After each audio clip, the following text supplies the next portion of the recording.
RBI the bankers bank 1935 में RBI act 1934 के under establish हुआ था। हम आरबीआई के बारे में आए दिन सुनते ही रहते हैं and if not we definitely see RBI every day.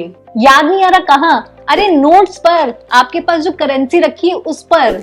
इसका management central board of directors के थ्रू होता है जो नेशनल गवर्नमेंट अपॉइंट करती है and on 11 December Sanjay Malhotra was appointed as 26th RBI governor.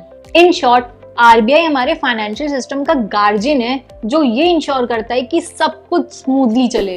ये मिनिस्ट्री ऑफ फाइनेंस के अंडर काम करता है जो ये इंश्योर करता है कि बैंकिंग सिस्टम बिना किसी दिक्कत के एफिशिएंटली ऑपरेट करे।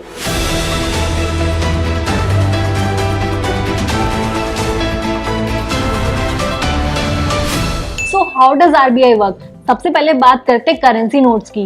तो क्या आपको पता है कि जो नोट्स आप रेगुलरली यूज करते हैं उन्हें प्रिंट करने की जिम्मेदारी कौन उठाता है? गवर्नमेंट ऑफ इंडिया और रिजर्व बैंक ऑफ इंडिया मिलकर डिसाइड करते हैं कि वो एक साल में कितने नए नोट्स छापेंगे और डैमेज और रिफर्बिश नोट्स को रिप्लेस करना भी आरबीआई का ही काम है। सोच के देखिए, अगर आरबीआई नहीं होगा तो कोई भी बिना सोचे समझे नोट्स छाप देगा और हमारे नोट्स की वैल्यू ही गिर जाएगी। तो आरबीआई ये इंश्योर करता है कि जितने भी नोट्स छप रहे हैं उसका बैलेंस बना रहे इकोनॉमी में।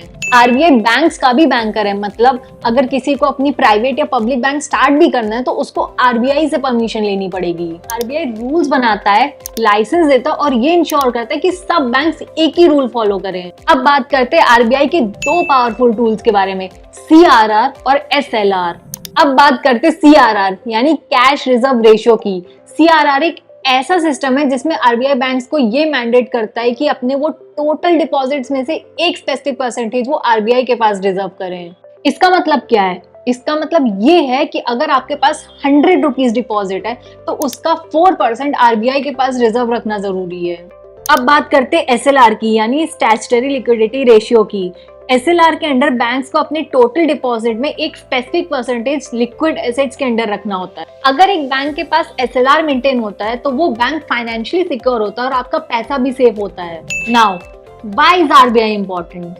आरबीआई इज रियली इंपॉर्टेंट क्योंकि मनी सप्लाई को मैनेज करता है और ये इंश्योर करता है कि इंडियन रुपी दुनिया भर में ट्रस्टेड रहे। आरबीआई डिजिटल इनोवेशन जैसी यूपीआई पेमेंट्स को फास्ट एंड सिक्योर बनाता है। तो अगली बार आप जब भी पेमेंट करें तो ये याद रखें कि ये आरबीआई है जो आपका फाइनेंशियली सब कुछ स्मूथली चलाने में हेल्प करता है। And here's a fun fact, the longest serving governor was Benegal Rama Rao, who held the position for 7.5 years during the 1950s. तो ये था एक detailed explanation about RBI. If you like the video, don't forget to like, share and subscribe to our YouTube channel. See you in the next video.